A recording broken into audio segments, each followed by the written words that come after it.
Welcome to NMAX Civil Muthukan. In the video, we will talk about the relation and function. Question number 8. Let A is equal to 1, 2, B is equal to 3, 4. Write A cross B. How many subsets will A cross B have? List them. So first A cross B போட்டுடுறோம் 1, 3, 1, 4, 2, 3, 2, 4. So subsets எத்தனை இருக்குன்றதை நம்ம எப்படி பண்ணுவோம்? Number of elements first எழுதிட்டு 2 power that number of elements தான் subsets இருக்கும். Total number of subsets.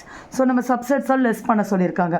First empty set எழுதுவோம், அப்புறம் singleton sets எழுதுவோம். அந்த elements சிங்கிளாக எழுதுவோம், அது singleton setன்னு சொல்லுவோம்.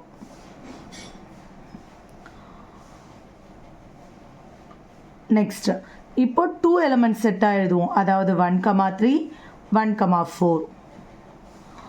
நெக்ஸ்ட்டு 1, 3, இந்த 1, 3 வச்சு ஃபஸ்ட்டு எல்லாமே எழுதிடலாம். 2, 3, அதுக்கப்புறம் 1, 3, 2, 4.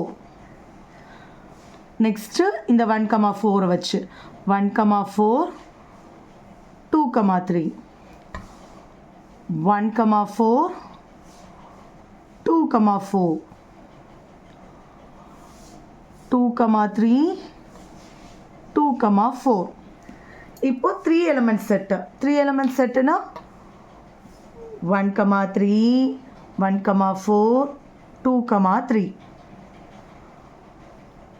1, 3, 1, 4, 2, 4.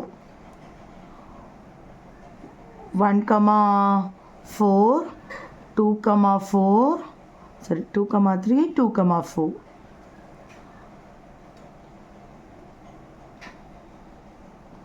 1, 3, 2, 3, 2, 4. இப்போ 3 எலிமெண்ட் செட் எழுதியாச்சு. ஸோ கவுண்ட் பண்ணுங்கள். 1, 2, 3, 4, 5, 6, 7, 8, 9, 10, 11, 12, 13, 14, 15. இப்போ லாஸ்ட் என்னது, அங்கே இருக்கிற அந்த 4 எலிமெண்ட் செட்டுமே அப்படியே வந்துடும். So total number of subsets வந்து 16.